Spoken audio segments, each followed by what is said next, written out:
할렐루야. 한 주간들 잘 사셨습니까? 우리 옆에 분들에게 인사 한번 할까요? 한 주간 행복하게 사셨습니까?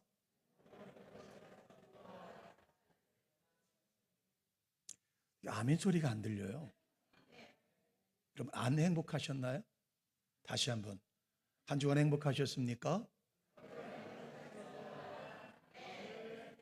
할렐루야. 우리 꼭 이래야 아멘을 해요. 그죠? 이게 몇 년을 목회를 했는데도 안 바뀌어요. 어떤 사람이 예루살렘에서 여리고로 내려가다가 강도를 만나요. 강도들은 이 사람의 옷을 벗기고 때리고 거의 죽을 지경으로 만들어 놓고는 도망가 버리고 말아요. 마침 한 제사장이 그 길로 지나가다가 이 사람을 봅니다. 그 순간 제사장의 입장이 어땠을까? 이 강도 만난 사람을 어떻게 할까? 제가 일부 예배 때도 말씀을 전하면서 제 유리한 쪽으로 해석을 했습니다. 그게 뭐냐면, 여러분, 제사장은 예배를 집전하는 분 아닙니까? 그러니까 저하고 동질감이 있어서 좀 좋게 해석을 해봤어요. 이 본문의 이야기는, 선한 사마리아 사람의 이야기는 누가복음에만 있습니다. 그리고 그가 왜 강도를 지나쳤는지 이야기가 없어요. 그러니까 설교자와 회중들이 여러 가지를 생각할 수 있는 범위를 만들어 놓으셨어요. 아마도 제가 판단해 볼 땐 예루살렘에서 종교 행위가 끝났던 이 제사장은 당시 휴양지가 여리고 땅이었기 때문에 아마 휴가차 내려가던 길이었을 거라고 생각을 합니다. 자, 문제는 이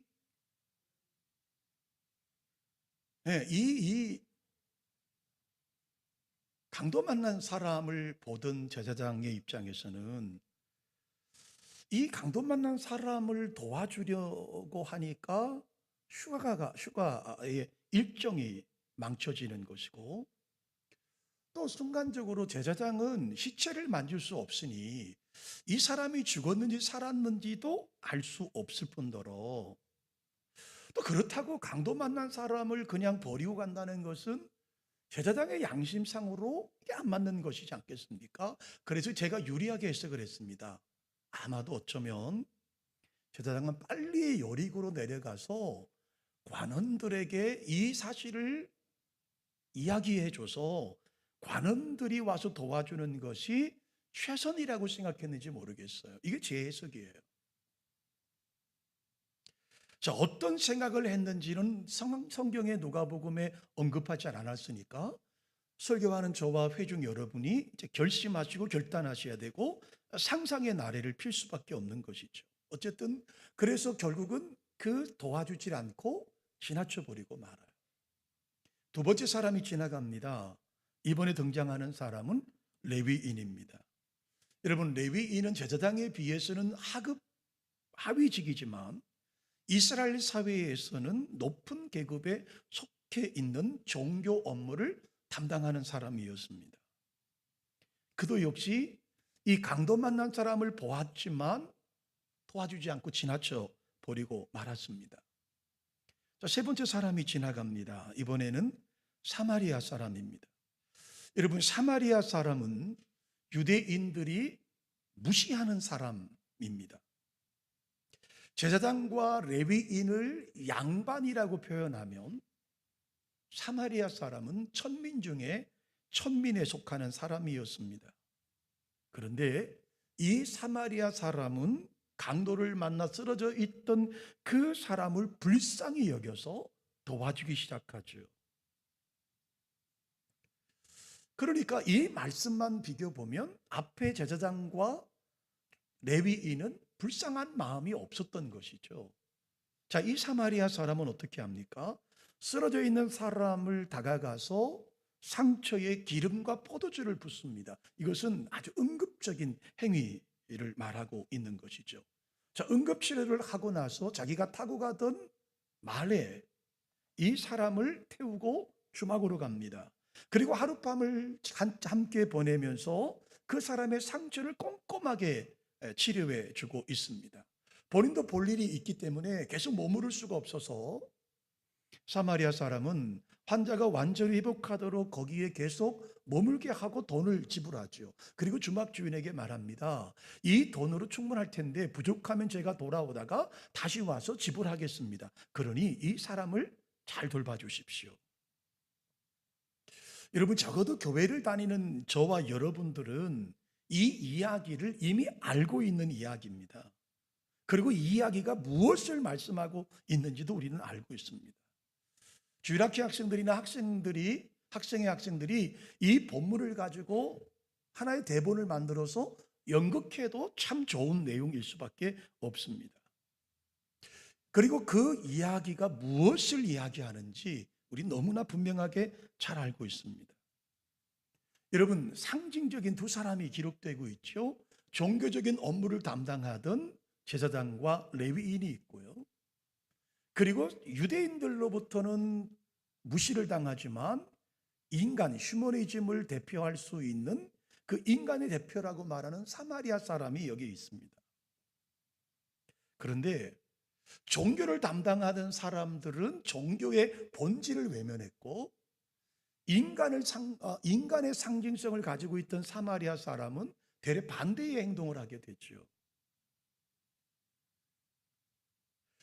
종교 하나님을 믿는다는 제사장과 레위인들은 그 강도 만난 사람을 불쌍히 여기는 마음이 없었고, 그리고 그들로부터 이방인이고 개 취급을 당하던 이 사마리아 사람은 이 사람을 긍휼히 여겼다, 불쌍히 여겼다 라고 하는 사실을 본문은 우리가 굳이 제가 설명드리지 않아도 여러분이 아실 수 있는 이야기입니다.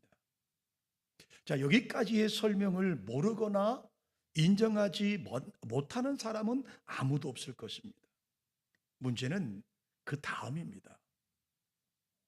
이것이 본문의 말씀에 뛰어나와서 우리 삶에 적용해 보려면 우리가 지금 본문의 사마리아 사람처럼 실제로 살아갈 수 있을까? 오늘 저에게, 여러분에게 이 본문의 말씀을 충분히 이해하고 우리의 머리로 지성적으로 받아들일 수 있는데, 그렇다면 여러분은 이 사마리아 사람처럼 실제로 그렇게 하실 수 있겠습니까? 라고 하는 이 질문 앞에 우리는 불편함을 느낄 수밖에 없습니다. 왜냐하면 사마리아 사람의 행동이 옳은 것을 인정하지만, 그러나 내가 그 상황이 되면 나도 그렇게 과연 사마리아 사람처럼 살 수 있을까, 따라갈 수 있을까라고 하는 이 질문 앞에 우리는 자신 있게 대답하지 못하고 있다라는 것이죠. 사마리아 사람처럼 자기 일상을 희생하면서 어려운 이웃을 돌본다라고 하는 사실은 쉽지만은 않습니다. 어쩌면 그나마 다행인 것은 성경 시대와 다르게 오늘날의 우리 시대는 이 일들을 굳이 사마리아인이 할 필요가 없을 정도로 복지시설이 잘 되어 있습니다. 이 복지시설을 경찰관이나 소방서나 아니면 각종 정부의 기관에서 사마리아 사람 같은 역할들을 충분히 하기 때문에 그나마 우리는 이 본문에서 조금 자유로울 수가 있을지 모르겠습니다. 하지만 그렇다고 해서 경찰관들이, 소방관들이 각 군청의 우리 정부 기관에서 이들을 도와준다고 해서 그럼 우리는 그런 팔짱 끼고 있어도 되는 것인가라고 하는 질문 앞에 우리는 결코 자유롭지 않음을 볼 수 있습니다. 자, 예수님께서 이 비유를 말씀하신 동기가 무엇인지를 먼저 살펴보셔야 합니다. 예수님께서 뜬금없이 이 말씀을 하신 것은 아닙니다. 어떤 율법 교사가 예수님을 찾아왔습니다. 그리고 예수님을 시험하기 위해서 주님에게 질문을 던집니다. 주님, 내가 무엇을 하여야 영생을 얻겠습니까? 내가 어떻게 하면 영생을 얻겠습니까? 어떻게 하면 내가 구원을 받겠습니까? 여러분, 이 율법 교사의 이 질문은 굉장한 그 속에 아주 트릭이 하나 숨어 있어요. 그게 뭐냐면 예수님의 복음은 믿음이에요. 예수님의 복음은 하나님 나라를 받아들이는 것을 말씀하고 있습니다. 그 믿음이라는 것이죠. 그러나 여러분, 율법학자는 율법은 법을 지키고 행하는 것에 초점이 맞춰져 있습니다. 그러니까 예수님께서 이 땅에 오셔서 말씀을 전하시는 믿음이라는 것과 율법에 기록되어 있는 행함이 극한적으로 대치하고 있다라고 하는 것입니다. 그래서 지금 율법학자가 이것을 지적하고 있는 거예요. 주님은 율법학자가 알아듣기 쉽게 이 비유를 말씀하고 있는 겁니다. 율법에 있는 말씀부터 끄집어내시죠. 자, 26절의 말씀을 보시면 주님이 그 율법학자에게 뭐라고 말합니까? 그렇다면 내가 율법학자니까 율법에 무엇이라고 기록되었으며 내가 어떻게 그 말씀을 이해하고 있느냐? 그랬더니 율법학자가 신명기 6장 5절과 레위기 19장 18절의 말씀을 가지고 주님에게 대답합니다. 예, 주님, 율법에서는 이렇게 말씀하고 있습니다. 최선을 다해서 하나님을 사랑하고 이웃을 자신과 같이 사랑하라고 말씀하고 있습니다. 모범적인 답변이죠. 자, 예수님께서는 28절에 이 말씀을 들으시고 뭐라고 말씀하십니까? 내 대답이 맞다, 옳다, 그대로 행하라. 그러면 내가 살 것이다, 영생을 얻을 것이다 라고 말씀하십니다. 행함을 요구한 율법학자에게 주님은 지금 그렇게 행하면 돼, 그렇게 행하면 내가 사는 거야, 내가 영생을 얻는 거야. 그런데 율법학자는 여기서 끝나지 않아요. 다시 주님에게 묻습니다. 그러면 내 이웃이 누굽니까? 내 이웃이 누굽니까? 여러분, 내가 이웃이 누군지를 알아야 내가 사랑하고 내 자신과 같이 내가 그를 사랑할 수 있지 않겠습니까? 사실 여러분, 이 질문을 하지 않아도 될 질문 아닐까요? 여러분, 이웃을 모르는 분이 여기 계십니까? 이웃이 누군지 우리는 다 알고 있습니다.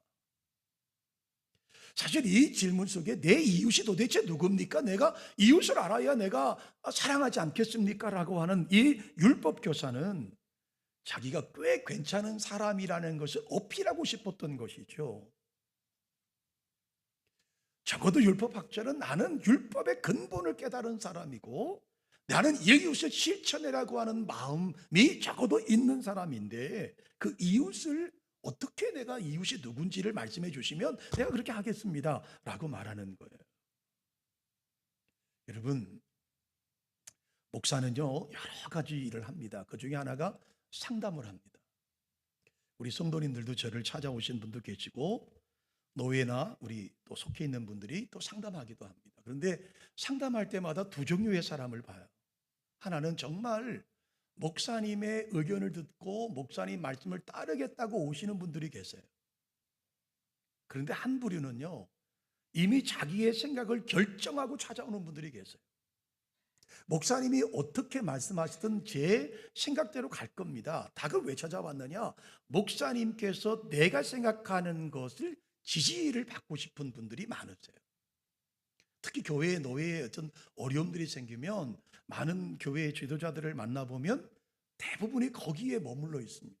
오늘 율법학자가 그러듯이 상대방의 의견을 들으려 하지 않습니다. 오늘 율법학자는 주님의 말씀을 듣고 그대로 행하겠다는 마음이 추워도 없습니다. 자, 이 율법학자가 내 이웃이 누굽니까? 내가 알아야 그 이웃을 사랑하지 않겠습니까? 나는 적어도 이웃을 사랑하려고 하는 마음이 충분히 있는 사람입니다. 그때 주님이 하신 말씀이 여러분 읽으셨던 본문의 말씀입니다.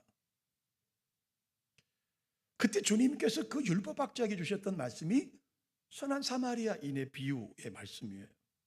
자, 주님께서 그에게 다시 말씀하셨죠. 제사장이 지나갔고 강도 만난 사람에게 레위인이 지나갔고 그리고 사마리아 사람이 지나갔다. 선한 사마리아 두 사람, 제사장과 레위인은 속히 도망가 버렸지만 사마리아 사람은 그를 도왔다. 자, 그리고 36절의 말씀을 보십시오. 이렇게 말씀합니다. 내 생각에는 이 세 사람 중에 누가 강도 만난 자의 이웃이 되겠느냐? 내 생각에는 이 세 사람 중에 누가 강도 만난 자의 이웃이 되겠느냐? 율법교사는 당혹스러울 수밖에 없겠죠. 이거 초등학생이라도 알 수 있는 질문 아니겠습니까? 그런데 문제는 율법학자의 체면상 사마리아 사람이라고 말을 못하는 거예요. 왜요? 유대인으로서 개처럼 취급하는 사마리아 사람을 인정하기가 싫었던 것이죠. 그래서 말을 비틀어서 대답을 합니다. 37절 함께 말씀 읽어보실까요? 37절 읽습니다. 시작. 이르되 자비를 베푼 자니이다. 여러분, 율법학자는 선한 사마리아 사람이지요 라고 말해야 되는데 그렇게 못하겠는 거예요. 왜요? 사마리아 사람은요, 유대인들이 개로 취급하는 이방인과 똑같은 사람들입니다. 그렇게 인정하고 싶지 않은 것이죠. 그러니까 말을 비틀어서 뭐라고 말합니까? 자비를 베푼 사람입니다. 자비를 베푼 사람입니다. 주님께서 마지막으로 그 율법학자 이렇게 말합니다. 가서 너도 이와 같이 하라. 너도 자비를 베풀라. 그 말씀 아니겠습니까? 더 정확하게 말씀드리면 이웃이 누구냐에 대해서 따지지 말아라. 묻지도 말아라. 이웃이 되어주라. 내가 손해를 보더라도, 내가 힘을 빼더라도 내가 할 수 있는 것은 무엇이냐면 그에게 묻지도 말고 따지지도 말고 이웃이 되어주라 라고 하는 거예요. 조금 더 어려운 말을 하면 너의 생각의 관점, 패러다임을 바꾸라는 겁니다. 바꾸라는 거예요. 율법학자의 입장에서 보면 이 말씀이 이해하기가 쉽지 않습니다. 왜냐하면 유대인들만이 이웃입니다. 그러니까 사마리아인이나 이방인은 이웃이 될 수 없습니다.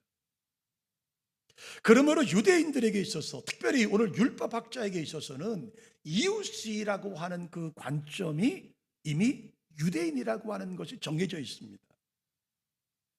그들의 이웃은 율법을 지키고 할례를 받고 적어도 율법의 말씀대로 살아가는 사람이 이웃이라고 생각했습니다. 그들이 그럴 수밖에 없는 이유는 있습니다. 예루살렘에 살려면 이방인과 끊임없이 싸워야 합니다. 이방인과 섞이면 되지 않습니다. 그래서 그들은 그 사마리아 사람들과 거래하지 않았습니다. 돈 거래도 하지 않았고요. 시족 간의 관계도, 거의 결혼도 허락이 될 수 없고요. 왜냐하면 그것이 율법의 명령이니까요. 그러므로 율법대로 살아가던 율법학자 입장에서 보면 이웃은 이미 이방인이 아니에요. 사마리아인은 이웃이 될 수 없어요. 그런데 이웃이라고 말할 수 있는 제사장과 레위인은 지나가 버리고 만 것이잖아요. 늘 유대인들은 내 편과 내 편을 늘 가르고 살아갔던 사람들입니다. 그러므로 적어도 그들은 이방인은 하나님의 진노를 받을 대상이라고 생각하고 살았습니다. 그런데 지금 주님이 그게 아니라고 말씀하시니까 받아들이기가 쉽지 않은 것이죠. 주님의 말씀은 내 이웃, 내 친구, 내 편을 찾지 말고 오히려 내가 이웃이 되주라고 말씀하고 있는 거예요. 그러니까 유대인의 생각, 관점, 패러다임을 완전히 바꾸라고 주님이 지금 말씀하고 있는 겁니다. 그럼 여러분에게 묻습니다. 여러분, 우리 가지고 있는 관점과 패러다임이 바뀌기가 쉽습니까? 어렵습니다. 어렵습니다.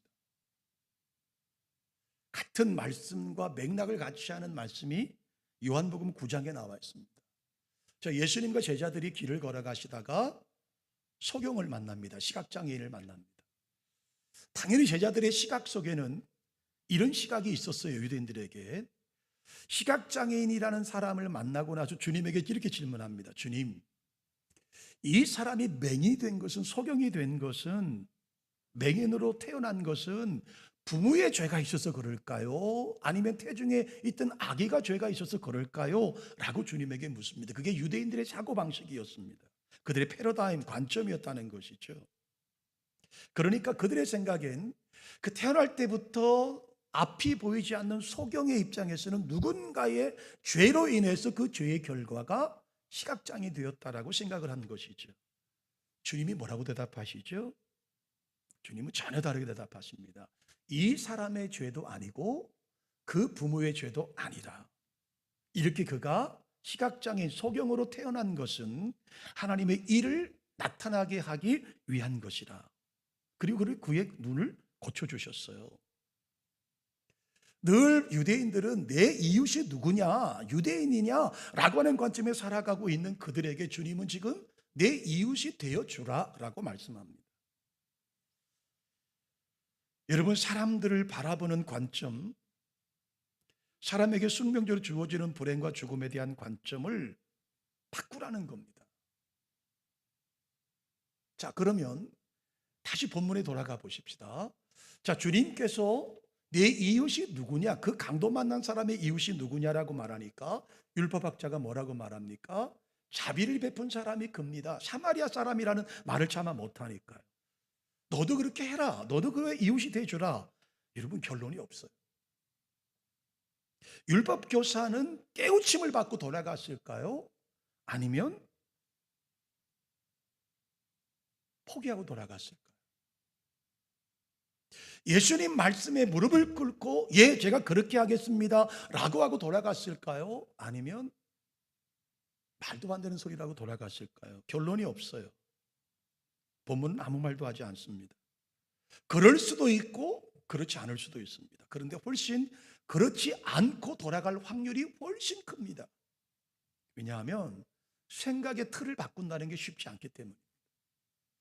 여러분, 사람의 습성과 사람의 그 관습은 잘 안 바뀝니다. 그래서 오죽하면 어른들이 그런 말씀하지 않습니까? 3살 버릇이 8가지 간다는 말이 있잖아요. 잘 안 바뀝니다.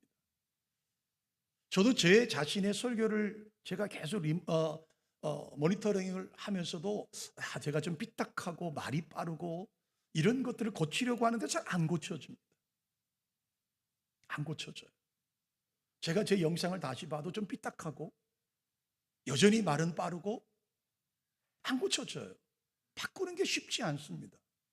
여러분, 더더구나 우리 관점, 우리의 속사람을 바꾼다는 게 쉽지 않습니다. 저는 이 본문을 보면서 율법학자는 주님께서 너도 그렇게 하라고 하시고 돌려보냈는데 그는 깨닫지 못하고 갔을 거라고 생각합니다. 왜냐하면 생각 덩어리가 바뀌지 않기 때문입니다. 사랑하는 성도 여러분, 복음서에 등장되는 바리새인들은요, 예수님의 선포되는 말씀을 받아들이지 못했습니다. 오히려 주님께서 그들이 죄인 취급받은 세리들과 그리고 죄인들이 주님의 가르침에 훨씬 더 반응을 빨리 했습니다. 그들은 어릴 때부터 성경을 배웠고 어릴 때부터 율법을 배웠고 어릴 때부터 율법학자로서의 탁월한 지식을 가지고 있었지만 이것이 잘못된 신앙의 패러다임 바꾸는 것이 그렇게 어렵다는 겁니다. 자, 예수님을 그리스도로 믿는 오늘 우리는 어떻습니까? 여러분, 내 이웃이 누군지, 내 편이 누군지 살피고 있지는 않습니까? 이런 방식의 삶이 도처에서 우리를 지배합니다. 여러분, 정치권에서도 여러분 선거철만 되면 늘 나오는 이야기가 무엇입니까? 우리가 남이가. 이 말이 진리보다도 공의보다도 확실한 팩트보다도 더 힘을 발휘합니다. 힘을 발휘하니까 매번 여러분 선거 때만 되면 우리가 남이가라는 말을 하는 거예요. 제가 설교 시간에 가급적이면 정치 얘기를 안 하는 게 제 원칙이에요. 그런데 하나를 좀 할 수밖에 없어요. 설명을 드리려고. 여러분, 얼마 전에 우리나라가 아주 시끄러운 문제가 있었습니다. 한 여자분의 남자와 통화를 하면서 대통령과 법무부 장관과 로펌의 그 변호사들이 모여서 새벽 3시까지 술을 마셨고 거기서 노래를 불렀다라는 이야기가 온 뉴스를 뒤덮은 적이 있습니다. 말도 안 되는 상황일 거라고 생각을 했습니다. 그리고 결국은 지나고 보니까 그 여자가 남자에게 거짓말을 한 것이죠. 이제 드러났죠. 팩트가 드러났습니다. 거짓말이다. 여자의 한 사람의 거짓말을 녹음해서 틀어버린 것이 문제라는 것이죠. 근데 여러분, 더 끔찍한 게 뭔지 아세요? 그 사람들을 지지하는 사람들의 70%는 지금 사실이 드러났음에도 불구하고 믿지 않는다는 거예요. 그 일이 실제로 있었다고 믿는다는 겁니다. 그게 무엇을 말씀하고 있느냐 하면, 진리, 사실보다도 내가 추구하고 내가 바라는 진영의 논리를 더 따라가는 겁니다. 이게 굉장히 무서운 사고죠.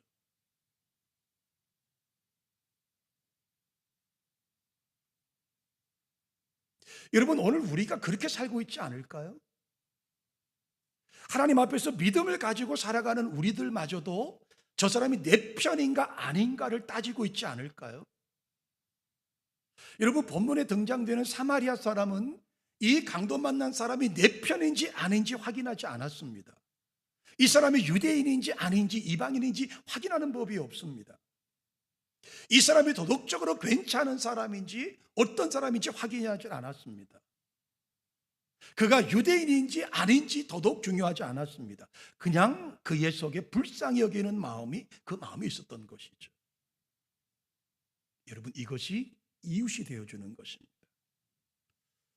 여러분, 교회에서도 두 종류의 성도가 있습니다. 에너지를 끊임없이 발휘하는 성도가 있고요, 에너지를 끊임없이 받아들이는 성도가 있습니다.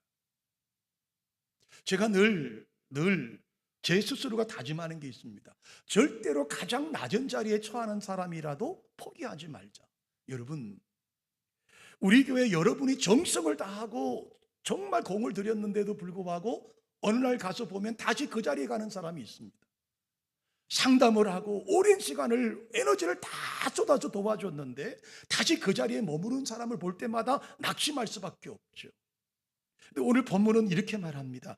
그럼에도 불구하고 너희는 그 사람을 끊어놓지 마라. 그 사람을 도와줘야 되는 사람이 된다. 그것이 사마리아 사람의 삶이라고 말씀합니다. 어떤가요, 우리는? 여러분, 투자를 다 했는데, 밥을 사 먹이고 정성을 다 했는데 배신하는 사람을 여러분 어떻게 하시겠어요? 성경은 그래도 놓지 마라, 그래도 그를 도와주라고 말씀하고 있는 거예요. 여러분, 이 선한 사마리아 사람을 주님이 왜 지금 말씀하고 있을까요? 그는 계산하지 않았습니다. 이 사람이 나에게 어떤 유익을 가다 줄지 안 줄지 계산하지 않았습니다. 이 사람이 도덕적으로 옳은 사람인지 아닌지 계산하지 않았습니다. 단지 그의 마음속에는 그를 불쌍히 여기는 마음 그 하나밖에 없었다는 겁니다. 자기의 생활을, 일상을 뒤로 미룬 채, 내 물질의 손해를 본 채 그를 여전히 놓지 않았다는 겁니다. 그걸 주님이 말씀하고 있는 거예요. 저는 사실 지난 주간에 일꾼의 동상이몽이라는 제목으로 마태복음 25장의 설교를 했습니다. 목자들이 양과 염소를 우편과 좌편으로, 그 종교인과 신앙인으로, 교인과 성도로 구분한다라는 말씀을 나눴어요. 그리고 또다시 그 말씀을 가지고 이 본문의 말씀을 보았어요. 동상이몽이죠. 적어도 하나님 앞에 진실하다고 믿었던 제사장들과 레위인들은 그 강도 만난 사람을 버려두고 가버렸습니다. 그 하나님 말씀의 유대인들의 저 사마리아 사람들은, 우리와 상종할 수 없는 사람들은 그를 불쌍히 여겼습니다. 사실 저에게 거룩한 부담이 제 마음속에 있었습니다. 우리는 종교인일까? 아니면 신앙인일까? 나는 지금 교인을 만들고 있을까? 신앙인을 만들고 있을까? 성도를 만들고 있을까? 여러분, 지금 뉴스를 틀 때마다 보이시는 장면이 있으시죠? 굉장히 거룩한 부담이 되는 나라가 있습니다. 튀르키예라는, 터키가라는 말이 더 우리에게는 익숙한데요, 이 튀르키예와 시리아에 지진이 났습니다. 여러분, 이 튀르키예, 터키는요 이슬람 국가입니다. 알라신을 섬기는 사람들이에요. 이 지진으로 현재까지 약 4만 8천 명, 오늘 아침에 봤더니 한 5만 명이 넘어간다 그러죠. 5만 명이 넘는 사람들이 생을 달리겠습니다. 너무 많으니까 상상도 할 수 없을 정도로 많은 사람, 그리고 지금 그 건물 더미에 얼마나 많은 사람이 지금 묻혀 있는지 아직도 확인이 불가능한 사실이에요. 나라를 다시 일으켜 세우려고 하면 얼마나 많은 예산과 얼마나 많은 시간들이 거기에 투입돼야 되겠습니까? 어쩌면 알라신을 섬기는 사람들의 나라가 그렇게 어려움을 당하니까 어쩌면 우리의 시각이 다르게 볼 수 있을지 모르겠지만, 이 말씀을 준비하고 이 말씀을 전하면서 우리 이웃이 과연 누굴까라는 생각을 해보게 됐습니다. 그들이 우리와 멀리 떨어져 살고 비행기를 타고 적어도 14시간을 가야 하는 그 먼 땅에 살고 이슬람이라고 하는 종교를 믿는 그들이기 때문에 우리의 이웃이 아니라고 치부해버리고 그냥 지나갈 수 없는 상황이 오늘 본문이 우리 가운데 말씀해주고 있는 거예요. 여러분, 우리나라는 6.25라는 아픈 전쟁의 역사를 가지고 있는 나라입니다. 사진 하나 좀 보여주실까요? 이 사진이 여러분 아마 영상에서 많이 보신 사진입니다. 한 무명의 작가가 그려진 그림입니다. 아마 이것이 이제 튀르키예 대사관에 기증이 되었다고 들었는데요. 흑백 사진으로 보이는 사진은 여러분 6.25 때 이 터키 군인들이 한국에 참전을 했습니다. 그때 병력이 14,900명이 왔습니다. 여러분, 우리나라 전쟁통에 터키에서 온 군인들이 14,900명이라니까요. 14,900명은요, 미국과 영국과 캐나다 다음으로 네 번째로 많은 병력을 파송한 나라가 바로 이 나라입니다. 그들이 와서 우리 지금 여기 어린 아이에게 통조림을 전달해주고 도와준 나라죠. 그리고 여러분, 여기 영상으로 칼라로 보이는 사진은 이 지진이 나고 우리나라 일진이 가서 그 폐허 속에서 사람들을 구해내는 장면을 그린 그림입니다. 우리 부산의 유엔 공원 묘지에도 여러분 터키 군인들의 사망자가 약 463명이 묻혀 있습니다. 결코 남이라 말할 수도 없고 우리의 이웃이라고 볼 수밖에 없습니다. 여러분, 사실 이 설교를 저도 준비하고 이 설교를 저에게 적용하면서 나와 생각이 다른 이들의 이웃이 되어준다는 것이 정말 어렵습니다. 쉽지 않습니다. 이론적으로는 말할 수 있고 이론적으로는 가능한 얘기지만 실제로는 사실 불가능할 수밖에 없죠. 나에게 이익이 되지 않고 나에게 유익이 되지 않는데 그 사람이 끊임없이 무엇을 준다라는 것은 우리의 에너지를 굉장히 많이 소진할 수밖에 없는 것이죠. 또 실제로 그렇게 한다는 것이 쉽지만은 않습니다. 왜요? 훨씬 더 그렇게 누구를 돕는다는 것이 어렵고 복잡한 문제이기 때문에 그렇습니다. 저는 감히 여러분에게 부연 설명을 더 이상 드리려고 하지 않습니다. 설교자인 저의 생각을 여러분이 강요하려고 하는 것도 없습니다. 단지 성경이 우리에게 이렇게 말씀하신다는 사실을 여러분에게 한 방향을 원뜻을 여러분에게 설명할 뿐입니다. 이제 들으신 여러분과 저는 선택하셔야 합니다. 스스로 판단하시고 선택하셔야 되는 것이죠. 더 이상 내 이웃이 누구인지 내 원수가 누구인지를 따지는 차원의 신앙이 아니라 그 자리를 더 벗어나셔서 내 이웃이 잘 되고 원수가 망하는 것을 행복한 것이 아니라 이제는 우리가 영생을 소망하고 하나님의 백성이 되었다고 한다면 이웃이 누구냐가 중요한 것이 아니라 내가 그 사람의 이웃이 되드리라고 여러분에게 말씀을 드리는 거예요. 자, 여러분 터키 사진을 보여드렸어요. 그렇게 거룩한 부담을 안고 있는데 우리 총회에서 합동교단에서 공문이 하나 교회로 내려왔습니다. 우리 함께 한국교회가 비록 종교가 다르고 문화가 다르고 먼 나라에 있지만 이렇게 어려움 당하는 민족을 우리가 돕자. 그래서 교단적인 차원에서 3월 19일까지 그래서 3월 마지막 주까지 각 교회가 헌금을 하고 그것을 도와주자라고 하는 공문이 하나 내려왔습니다. 자, 이 공문을 받고 나서 고민이 됩니다. 여러분, 지금 여러분 느끼시죠? 여러분도 아마 여러분 가정이나 여러분 기업에서 느끼시는 거예요. 여러분 지금 이자가 작년에 비해서 2배로 올라갔습니다. 우리 교회도 몇백만 원을 더 지출해야 됩니다. 우리가 내던 금액에서 딱 2배로 올라갔습니다. 그걸 가지고 일반적인 재정으로 충분히 교회를 운영해야 됨에도 불구하고 거기에 많은 지출을 해야 됩니다. 전기세도 어마어마하게 올라갔죠. 가스비도 올라갔습니다. 여러분, 우리 이웃 교회들 가운데서도 이 이자를 부담하지 못해서 교회를 처분해야 되는 상황이 온 교회들도 있습니다. 현실적으로. 그런데 터키라니요. 아니, 이슬람을 믿는 사람들인데요. 그럼에도 저는 이 말씀을 여러분에게 전하면서 함께 동참하기를 소망합니다. 여러분, 3월 둘째 주, 셋째 주까지 여러분이 마음에 작정하는 대로 1,000원 하셔도 괜찮습니다. 10,000원 하셔도 괜찮습니다. 10만 원 하셔도 괜찮습니다. 우리 이웃을 돌아보십시다. 비록 우리가 가보지 않은 땅, 저는 물론 가서 터키 땅을 밟아봤습니다만, 우리가 알지 못하는 그 민족에게 우리가 도울 수 있다면 함께 한번 기도하면서 고민하면서 이번에 동참할 수 있는 은혜가 있기를 주님의 이름으로 축원합니다. 저는 저의 설교가 여러분에게 강요가 되지 않기를 소망합니다. 저는 저의 설교가 하나님 아버지의 마음을 대변하는 그 마음을 여러분에게 전달하고 싶습니다. 결정은 여러분이 하셔야 되고 선택도 여러분이 하셔야 됩니다. 사랑하는 성도 여러분, 넓게 보면 한 나라를 돕는 거지만 작게 보면 우리 교회에도 이웃이 얼마나 많은 줄 아십니까? 좌절하고 실망하고 믿음이 자라지 못하고 여전히 그 바닥에 머물러 있는 성도가 있습니다. 우리 누군가 손을 내밀지 않으면 신앙의 길을 떠날 수밖에 없는 사람들이 우리 교회도 있습니다. 여러분, 그들에게 손을 내밀어 주십시오. 그들이 이웃이 돼 주십시오.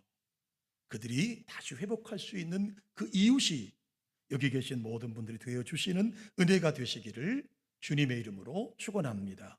거룩하신 하나님, 참된 이웃의